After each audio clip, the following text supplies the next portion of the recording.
Bon, passons maintenant les enfants au support. Alors, nous avons ici chaussures, chaussées, rechaussées, déchaussées.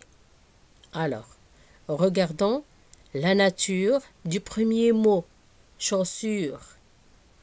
C'est un nom commun. Et regardez chaussée, rechaussée et déchaussée. Ce sont des verbes. Qu'est-ce qui vous paraît maintenant? On a une partie commune dans ces trois verbes. Et même le nom. Vous avez chausse, chausse avec un seul S, et chausse.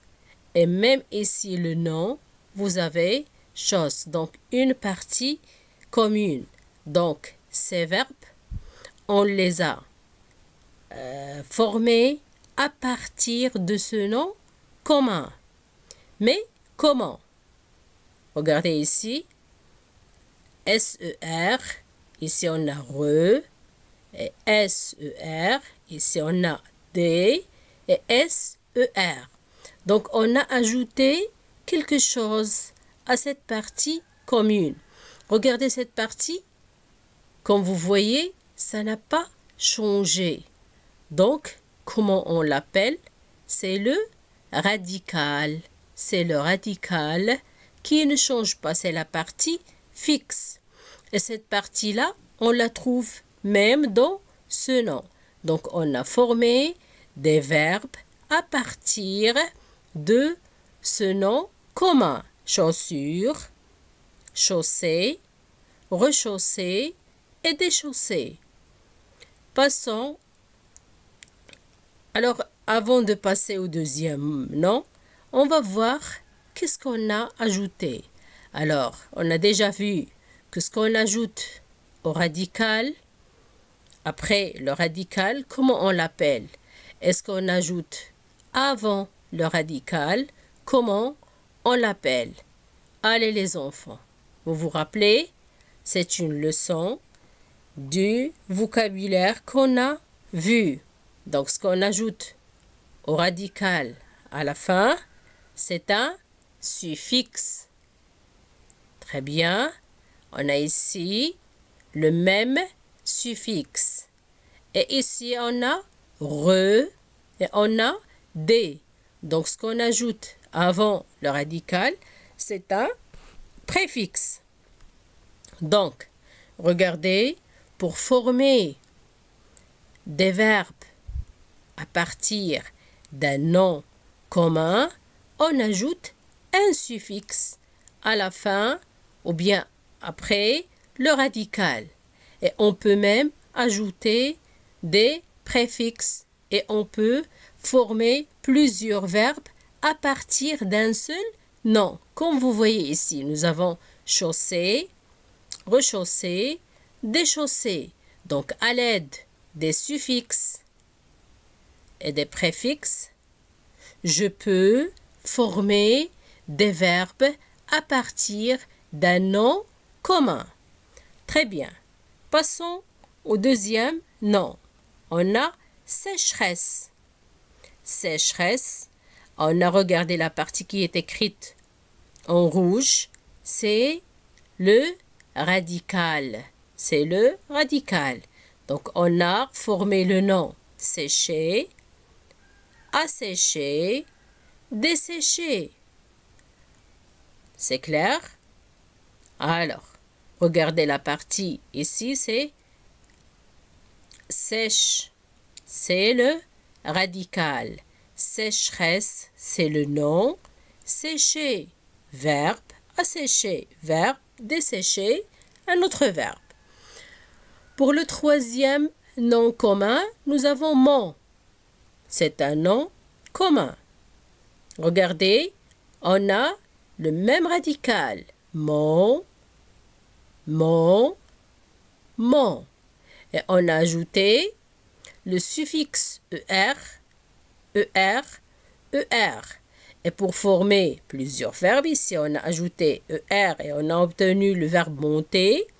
Ici, on a ajouté le suffixe ER plus un préfixe remonter, et ici surmonter. Donc, on a pu former 3 verbes à partir d'un seul nom. Regardons, je vais vous donner des exemples. On a la fête. Donc, quel est le verbe?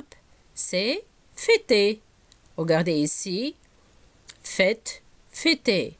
Donc, même le T, ça fait partie du radical. Fêter. Ici, la fin. Le verbe finir. Enseignant. Le verbe enseigner. Ouverture. Le verbe ouvrir.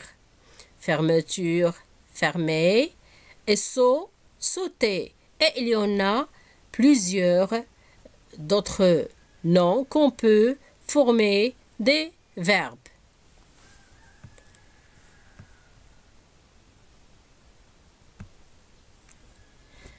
Donc les enfants, ce que vous devez retenir, c'est que on peut construire un verbe à partir d'un nom en ajoutant un suffixe au radical. Exemple, aide, aider. Regardez, on a ajouté le suffixe ER et on a obtenu aider. Réunion, c'est un nom. Regardez, le radical, c'est ici, réunir. On a ajouté le suffixe IR. Peinture, peindre. Donc, quelquefois, on peut construire plusieurs verbes, comme on a déjà vu dans le support, plusieurs verbes à partir du même nom, en lui ajoutant un préfixe et ou un suffixe. Et c'est ce qu'on a vu dans le support. Exemple, obéissance, obéir. Alors ici, on a ajouté un suffixe. Et désobéir, on a ici ajouté un préfixe et un suffixe pour obtenir un autre verbe. Aussi, quelquefois, le radical change un peu.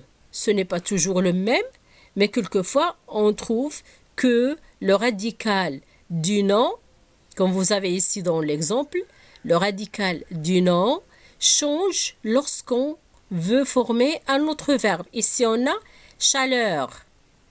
Alors, le radical, c'est chale. Mais ici, regardez, le radical, c'est chauffe. Chauffer, réchauffer, surchauffer. Donc, le radical ici est différent du radical du nom à partir duquel on a formé ces verbes. C'est bon? Donc, on passe à un exercice d'application.